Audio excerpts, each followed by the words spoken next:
నీ వ్యసనం, దాంతో మొత్తం నాశనం. అది ఎలా జరిగిందో చూసేద్దాం మనం. Let's welcome rocket Raghava and team.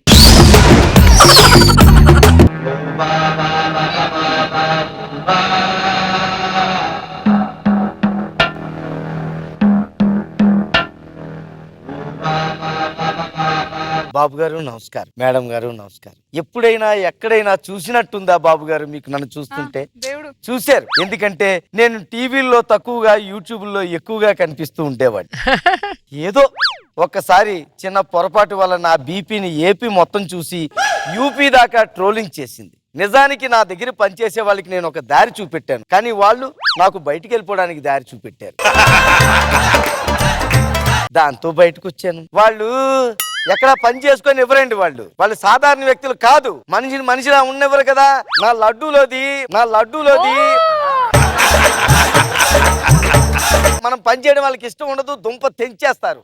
దాంతో నేను అక్కడ బయటకు వచ్చి అన్ని చోట్ల ట్రీట్మెంట్ తీసుకుని, ఒక నిమిషం,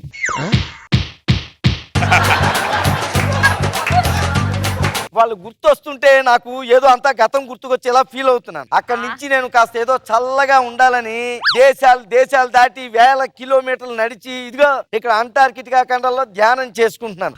ఎక్కడైనా హెల్త్ బాగుంటుంది అని చెప్పి. సమ్మగా ఉందండి ఇక్కడ, మళ్ళీ నేను ధ్యానం చేసుకుంటాను, ఏమనుకోకండి. నా లడ్డూలోది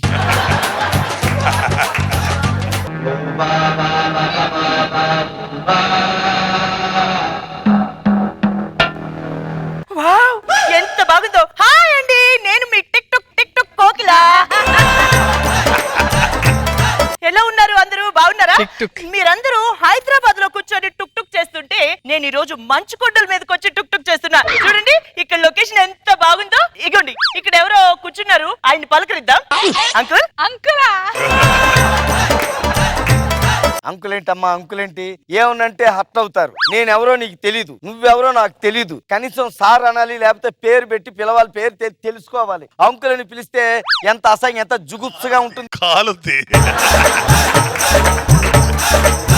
పద్ధతిగా ఇగో అమ్మాయి, నేను ఇక్కడ మాట్లాడుతున్నాను కదా, నువ్వు అటు తిరగకూడదు కదా, ఇటు చూడు. అదాపు ఏం చేసావు? మీరు ఇప్పటి వరకు తిట్టిందంతా సోషల్ మీడియాలో పోస్ట్ చేశాను అంకుల్. ఏమన్నా పద్ధతిగా ఉందండి? ఏమనంటే మొహాలు లడ్డూల్లా పెట్టుకుని ఫీల్ అయిపోతారు.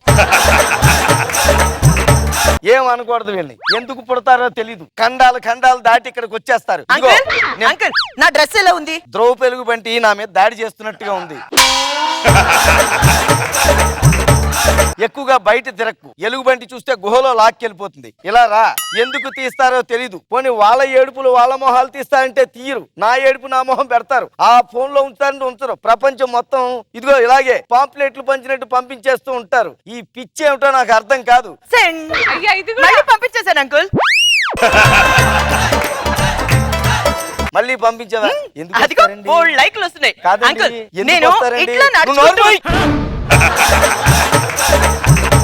మాట్లాడుతున్నాను కదా నేను అవతల వాళ్ళతోటి. ఎందుకు వస్తారండి మీరు? వేలు పెట్టి సెల్ ఫోన్లు కొంటారు. వీళ్ళ దాటికే ఇదిగో దీని దెబ్బకే నేను ఇక్కడికి వచ్చి పడ్డా. ఇక్కడ ధ్యానం చేద్దాం మూడు ఉత్సాహం దుంప నాశనం చేసేసి. అంకుల్ నేను ఇలా నడుచుకుంటూ వస్తుంటే ఎట్లా ఉంది? దెయ్యాల కొంపల్లోంచి దెయ్యాలు నడిచి వస్తున్నట్టుగా ఉంది. ఇదిగో ఇలాదా ఏంటి తీస్తున్నావు? ఇంకా మీరు ఇప్పుడు చెప్పేవన్నీ రికార్డ్ చేస్తున్నా. మొత్తం తీసావు కదా? మనసులో కప్పెట్టి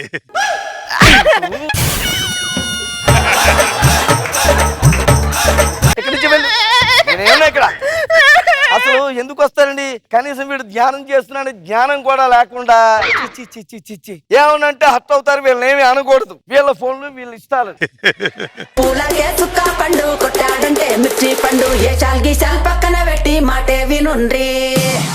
చూసారా, దాని దెబ్బకి నాకు పాట కూడా మారిపోయింది. నా జ్ఞానం ఎక్కడో దెబ్బతింది అనమాట. మళ్ళీ లోపలికి వెళ్తే గానీ నాకు కరెక్ట్ అయిన పాట రాదు.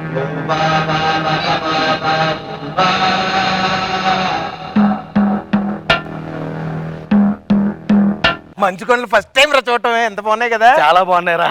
నాకు మాత్రం బాధగా ఉందిరా. యారా తెల్లని కొండల్లో మరీ నల్ల కనిపిస్తున్నాను రా. ఇంటర్వ్యూ తీసుకోవాలి, ఎవరైనా పెద్ద మనిషి కనిపిస్తాడేమో చూద్దాం. ఉన్నారా ఇక్కడ? ఇక్కడే ఉన్నారా? ఈయన దగ్గర చాలా ఇన్ఫర్మేషన్ లాగేచ్చు. ఉండు. అంకుల్ అంకుల్ ఓ అంకుల్ నువ్వు పంది మూత వేసుకుని మొహం మీద పెట్టావు. అంకుల్ అందరికి అంకుల్ అయిపోయాడు. ఏమండి కనీసం స్కిన్ టోన్ చూసైనా సరే పిలవాలి కదండి. వాడి స్కిన్ మొత్తం 70 పొరలు ఉంటుంది, నా స్కిన్ 7 పొరలు ఉంటుంది. అలా పిలవకూడదు, తప్పు కదండి. మీరు ఇప్పుడు నిజానికి మిమ్మల్ని దగ్గర నుంచి చూస్తే తాత మనవడు సినిమాలో తాత క్యారెక్టర్ పిలిచినట్టు ఉంటారు. ఎందుకండి ఇలా పిలుస్తారు? కనీసం నా పేరు తెలియలేదు అనుకోండి, తెలుసుకోవాలి కదా మీరు. అంకుల్ ఎలా పిలిచేస్తారండి? మీ పేరేంటండి? రాఘవ. రాఘవ అంకుల్.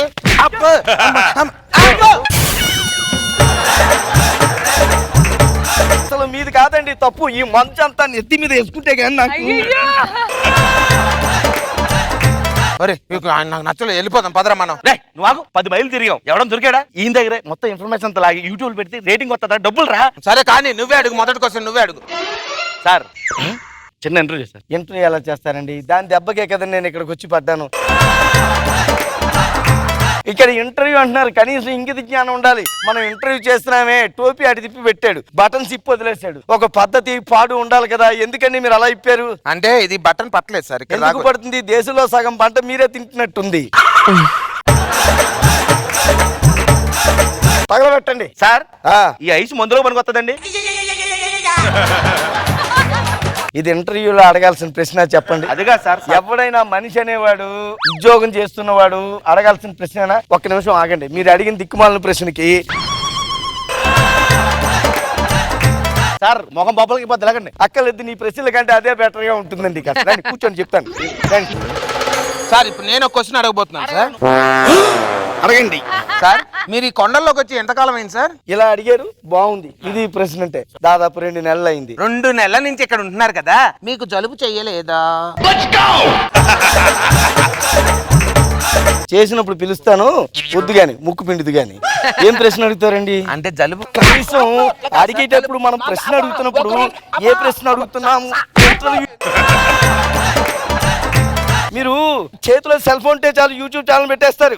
మీరు అడగండి దిక్కుమాల ప్రశ్నలు. మీరును ఇక్కడ ప్రశాంతంగా ధ్యానం చేద్దామని వచ్చా, మీరు చెయ్యనివ్వరు. నువ్వు నేను అడుగుతాను చెప్పాను కదా. నేను మంచిగా అడుగుతాను. మా పద్మమ్మ ఒక చెరుకు రసం బండి పెట్టిందండి. ఇదండి చక్కటి మాట చెప్పాడు. ఎంత నిజంగా ఆ వయసులో పాపం పెద్దవాడు వాళ్ళ నానమ్మ ఎవరి మీద డిపెండ్ అవ్వకుండా చెరుకు రసం బండి నడుపుకుంటుంది. ఇప్పుడు ప్రశ్న అడగండి. అది ఈ ఐస్ అందులో పనికి వస్తుందా అని. కొట్టడంలో తప్పే లేదు. ఎంతసేపు చెరుకు రసం గురించి, ఐసుల గురించి. ఈ విషయం మీ నాన్నమ్మకి తెలిస్తే చెరుకు ముక్కను కాదు నిన్ను మిషన్లో పెడుతుంది. కొత్తగా ఒక క్వశ్చన్ వేస్తాను సార్. ఈ మంచు కొండలోకి వచ్చి మీరు 2 నెలలు అయింది కదా. అవును. మీకు గడ్డం పెరగలేదా? పెరిగినప్పుడు పిలుస్తాను, వచ్చి గీద్దు గాని. ఏమండి నాకు తెలియక అడుగుతాను, మీరు అసలు ఏం చదివారు చెప్పండి? నేను ఇంటర్ ఫెయిల్ సార్. మరి ఇంటర్ కూడా పూర్తి అవ్వలేదు, నువ్వు ఇంటర్వ్యూ చేయడానికి వచ్చావంటే. సార్ ఈ మంచు కొండలోకి మీరు వచ్చారు కదా, మీ అనుభవాలు ఎలా ఉన్నాయి ఒకసారి చెప్తారా? అనుభవాలంటేను చాలా ఉన్నాయండి. చెప్పండి. ఈ మంచు కొండల్లోకి వచ్చినప్పుడు అంటార్కిటికా ఖండం మీద ఒక కొత్త అనుభూతి. ఎస్, బాగా కొత్త అనుభూతి. ఏంటి దిద్దుతున్నారేంటి? రాశానులేండి. చూడండి ఏం అనుభూతి కాదండి. ఎవరైనా చదివితే ఏమనుకుంటా, వీడు దీనికోసమే హైదరాబాద్ నుంచి అంటార్కిటికా వచ్చాడు, దీనికోసం వచ్చాడని అనుకుంటారు కదా మీరు. సరిగ్గా రాయాలి కదండి మీరు. లడ్డూలోది మీరు ఎందుకు వస్తారో తెలియదు కానీ మీరు.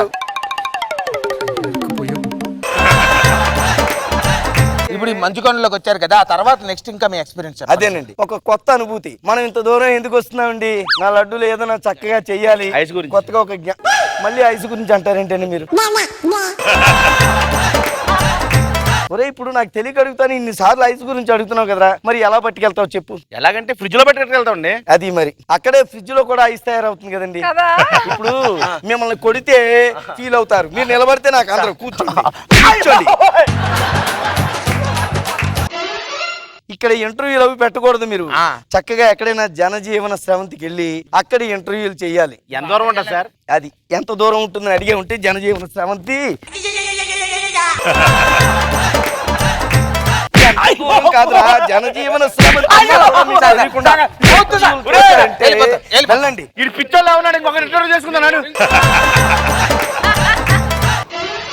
వీళ్ళు ఇక్కడ ఖండాల్లో కూడా నన్ను ధ్యానాలు చేసుకుని మనిషిలా ఉండనిచ్చేయలేరు. ఏమనుకోకండి, ఇక్కడి నుంచి చంద్రయానుకో అంగారకుడికో వెళ్ళిపోతా, క్షమించండి.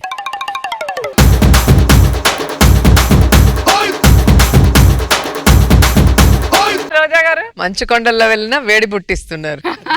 ఆమె టిక్ టాక్ బాగుంది, వీళ్ళిద్దరు టార్చర్ బాగుంది. గుడ్. బాబు గారు బాగుంది రాఘవ, గుడ్, బాగా ఎంజాయ్ చేశారు.